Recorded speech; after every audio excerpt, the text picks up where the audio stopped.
Visiting with Huell Howser is made possible through a generous grant from the Ralph M. Parsons Foundation.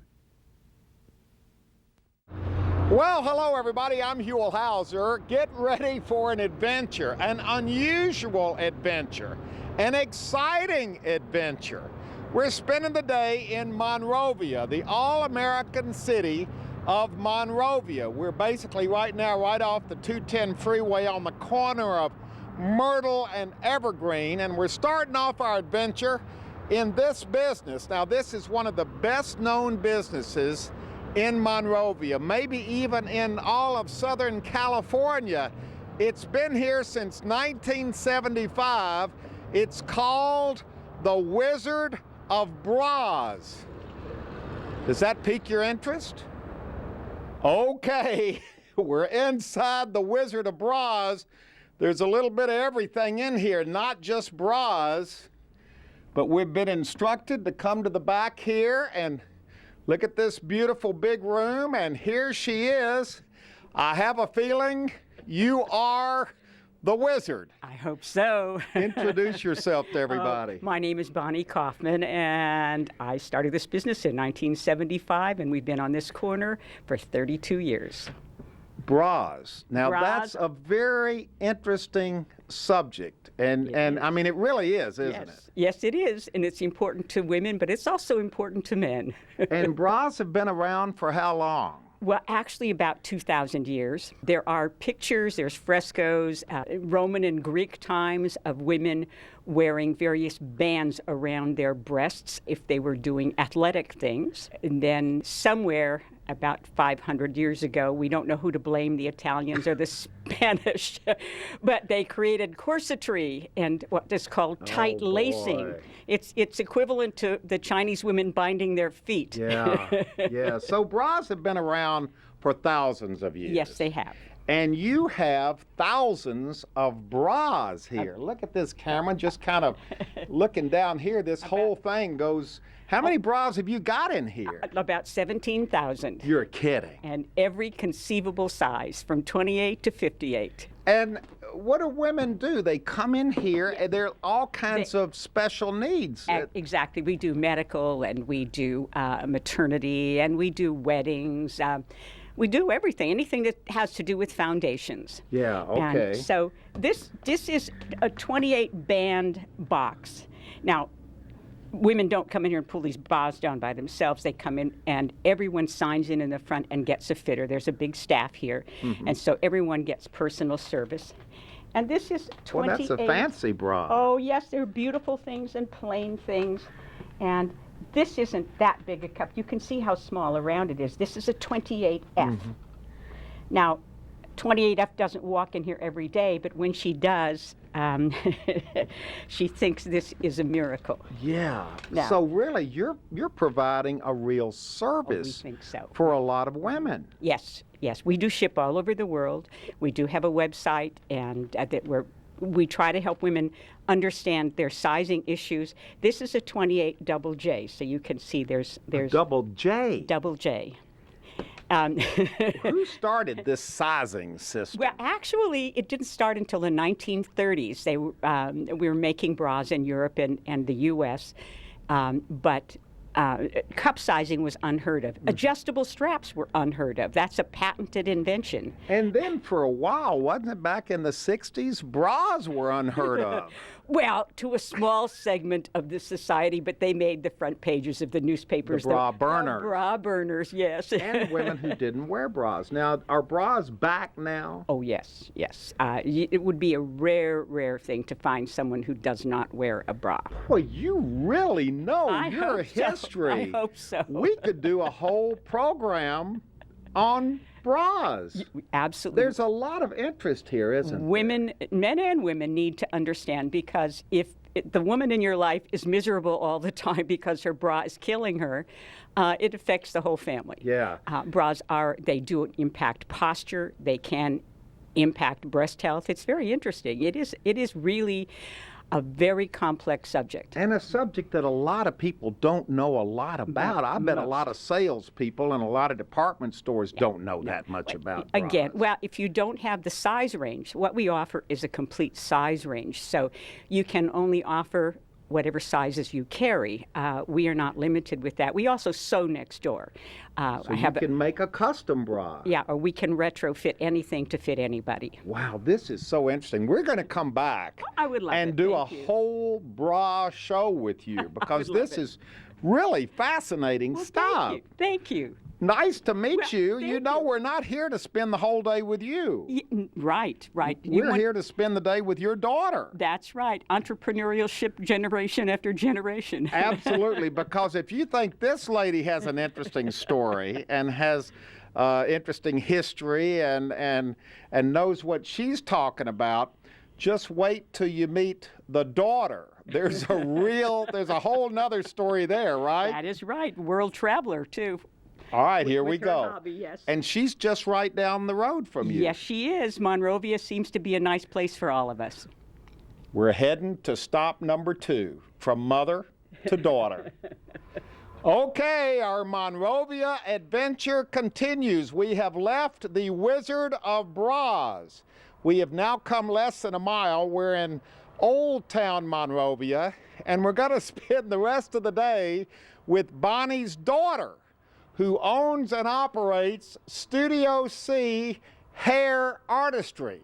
And if you think her mother had a great story, wait till you hear the daughter's story. Okay, she's hard at work, blow drying a customer. Good morning. Hi, Huell. Good morning to you. Your too. name is? I am Carole Anne Kaufman. Boy, we just spent some time with your mom. What a live wire. Isn't she amazing? She's the world expert on bras, anywhere that you'll just She find. knows more than anybody probably in the world about bras. You know what? I think that assertion would be absolutely correct. I can't imagine. There's nothing more to know that she could know. And she is not a shrinking violet. Oh, are you kidding me? The woman gets younger every year. Now, does that rub off on you? What was it like growing up in this household? You know what? I feel very grateful for the parents that I had. My mother was an absolute role model of feminism and hard work. My dad was another unique character himself. He was a reflexologist and a spiritual healer. So to say that I did not have an average childhood would probably be accurate. Well, this is a beautiful little shop you've got here. Thank you very and much. I know you're finishing up on a customer Yeah. here. She's pretty good at what she does. Absolutely. She's very good at what she does. Look at all these trophies over here. The catch is these trophies don't have anything to do with hairstyling, do they? No, they sure don't. You want to give everybody right now about a 30-second hint as to what you do? All right, this will be a hint. See if you can guess what I do.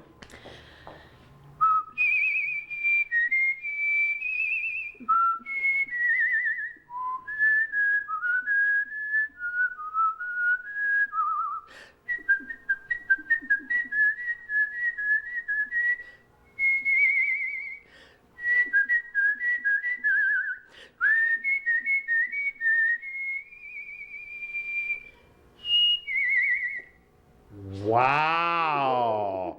You get a lot of that, don't you? Yes, I do. That's one of the benefits of coming here to get your hair done. Absolutely. All right, she's finished you up, and we're going to get down to the serious business, you guessed it, of whistling, because that's what this lady does better than anybody in the whole world. Okay, now we're getting down to the serious whistling interview. I've been thinking of good whistling questions to Okay. ask you. How did you start whistling? Well, I came from very humble beginnings, Huell. I just started whistling in my dad's truck when I was 5. You know, he whistled all the time, and I just thought it was the neatest So thing. your dad was a whistler. Yeah, he was. And how did you discover that you were a whistler? Well, you don't really discover that you're a whistler. You just sort of whistle, and then you keep whistling, and then eventually somebody says, wow, you're a really good whistler. Because not everybody can whistle, can they? Well, I don't know if everybody can whistle. Well, I mean, everybody can go. Most people can do that. Some people wish they could do that level of excellence. Really? Oh yeah, there's... So some people can't whistle at all. Exactly. Although I assume it's because they haven't been practicing. So it's all about practicing. It is all about the practice. That's what I attribute my entire career to, is 30 years of practice. Now, are you a whistle out or a whistle in? And see, I can't even whistle in. Well, maybe I can, but not very well. Well, There are two types of whistling. Well, there's more than two types of whistling, but when it comes to what you're talking about, I'm an outie, and then occasionally I'll rely on a little note to come in, but that is definitely Was not that an innie or an That outie? was an innie. That was an innie, Do just like another yours. innie. That's a richer, no, it's not. Yeah, it's a more airy, it's not really a tune I can rely on. I haven't really practiced that for 30 years. I've been practicing The whistling outie. out. Exactly. And what are other kinds besides innies and outies? Well, once I went to the International Whistling Convention, I found that there's a whole entire world of whistlers out there that I had no clue. So there are actually people, one of our past winners, Huell Howser, he actually whistles out of his throat. He's a world champion.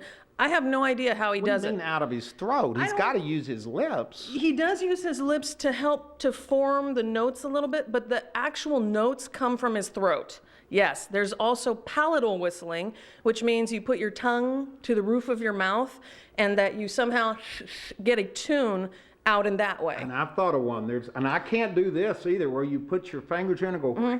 No, I can't do that You can't either. do that at all. No, that's a whole different technique. That's still, the philosophy is still air hitting surface, but it's a completely different approach. So I don't know how to do that. There's, of course, two fingers. There's the one finger. There's even hand whistling. In Japan last year, when I went for the International Whistling Convention in Japan, there was a hand whistler there that was one of the most incredible acts I've ever seen in my life. I mean, he did the most complex classical tune you can imagine out of his hands. A Japanese guy was incredible. That's a whole nother thing, It's a though, whole because nother you're art using form. your hands. You're Yes. not using your mouth. Exactly. All right, I have lots of good whistling questions All right. for you. The most popular whistle, what do you think it is?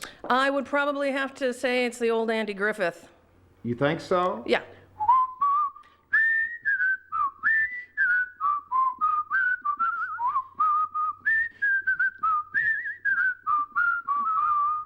But that's a specific song. What about, Okay, that actually is probably number one. and that's called That's called the wolf whistle. the wolf whistle? Made popular by New York construction workers. You're kidding. Well, I'm kidding, but yeah, it's probably true. And it was mainly men whistling at women walking by. That's right. And Hence the name the wolf whistle. yeah, exactly. But now women are wolf whistling at men. Well, it's true. There's equality for all whistlers everywhere. At least that is what I'm trying to create. Because if you notice, if you look around at the International Whistling Convention or you look around at the average number of whistlers out there, you're going to find that there's more male whistlers than there are female Why whistlers. is that? I believe it's because there used to be a culture in this country and in other cultures that it wasn't ladylike or appropriate for women to whistle. And so over the years, I think people forgot why women weren't supposed to whistle. It wasn't ladylike to whistle? Something happened after the 1800s because at that time there was whistling orchestras and other things that were involving women in whistling. And then, you transition into, if you remember back to the 1940s, it kind of had transitioned into men whistling with the big band, but all of a sudden the women were nowhere to be found. And that culture has just continued. And so even at the whistling convention, you'll find that there's 10 women to 40 men. This is amazing history. Your mother with the bras Yeah. and you with the whistling. It just goes to prove how fascinating almost any subject is if you really stop and study it and learn it. Oh, the thing that I found most incredible was after I went to the first convention, my friend told me that there was an article in Reader's Digest, so I ran off to North Carolina to give it a try, and I won second place. I won first runner-up, I called it. In your first In my contest? first try, and it was absolutely exciting. And when I got back, I found something really interesting, is that suddenly I was an amazing whistler. Right? Because I had a trophy and because I had a medal, people looked at me different. People treated me different. And that was the beginning of what I would call my whistling career. Your empowerment. Yeah, and it really came from having some recognition from the outside, which totally surprised me. There's a whole world of whistlers. There's a whole world, there's a whole culture. The whistling conventions takes place every year or every other year in North I Carolina. can only imagine what that sounds Oh, like. it's amazing. You have every part of the spectrum that you can imagine, from different types of whistling. The way that the competition actually works is that we start off with a preliminary round, and each person, if you're going for the grand championship, as I'm competing for, you compete in the popular category, and then again you compete in the classical category. Then there's a list of finalists, and then again you do a popular and then a classical You cover tune. the whole spectrum. You have to do absolutely everything. And you know, I was just thinking about this too. One of the great things about whistling is that it is irrespective of age or race or gender or anything. Anybody, if they practice at it or use any time learning how to do it, anybody can whistle. Well, whistling is the world's most portable instrument, unless you want to tap your fingers, which is not quite as melodic. So to me, that's, I'm not a great disciplinarian. I don't have this real strong, let's practice every day You thing. don't play an instrument other than your lips. Exactly, because violin didn't work out because of the practice factor. But by the end of 30 years, I'd been practicing whistling for 30 years. I didn't even realize it. There's a question. How much do you whistle? How much do you practice every day whistling? Well, it depends on what you consider practice. If I'm working on a gig or I'm working with, a art group or a What do you mean, a performance gig? group. So people hire me for private parties. I have To a whistle scene. at private Yes, parties? I whistle at private parties. I host karaoke. I'm actually an ordained minister, so I even whistle at weddings. I've done the, whistling down the aisle. You are your mother's daughter, aren't you? Pretty much. That is amazing. Thank you, thank you. It's become such an incredible part of my life. And after the first year, I actually got a call 2 months after the competition. A man named Mickey Finn called me up and said, "Hey, would you like to tour with us on Norwegian Cruise Lines for 6 weeks, being a whistler in our band?"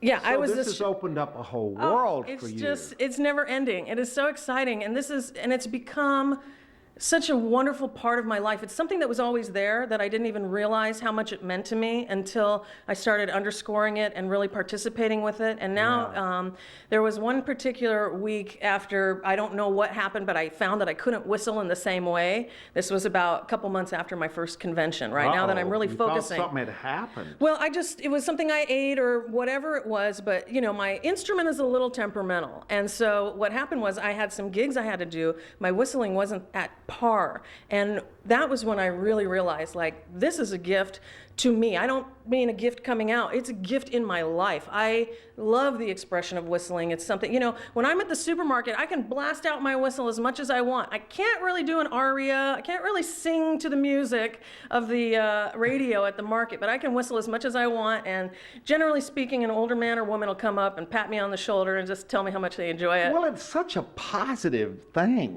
to hear someone whistle. Yes. So you kind of are the Johnny Appleseed of whistling. I like that. Thank you. You whistle up and down the street, in the grocery store, in your Everywhere. car, when you're working on your customers here at the hair salon. I mean, you're always whistling. I'm always whistling. Now, it's early. Yep. It's barely 10 o'clock in the morning. Yes. Are your pipes, does it take a while to get the whistling up to speed? Because we're going to ask you to do some serious whistling for us. This isn't too early in the morning, is it? No, I'm always ready. You're always I'm always ready to whistle.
I love it. You can't smile when you're whistling. That's the number one thing. I noticed that Impossible. standing here listening to you. Yes. You have such a beautiful smile. Thank you. Can't smile. Trips me up every time. That's the biggest roadblock to whistling is you cannot smile and whistle unless you're a palatal whistle, right?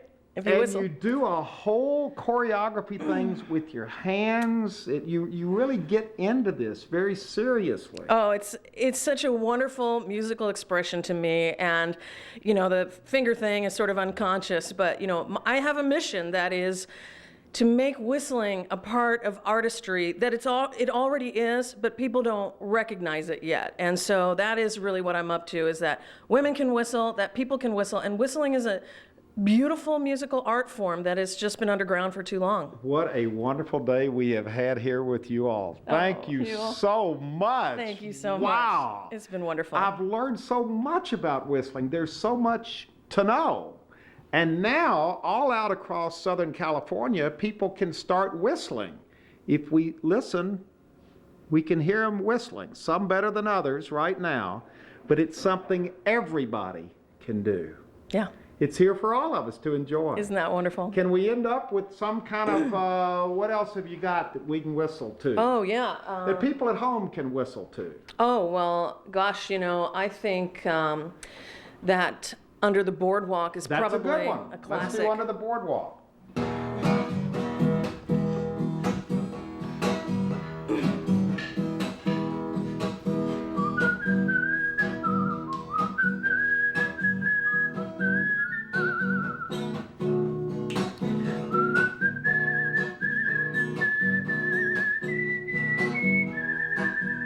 on, Huell.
Well, hello, everybody. This is Whistling Huell, reminding you that if you'd like to go on this whistling adventure again or share it with your family and friends, it's available on DVD.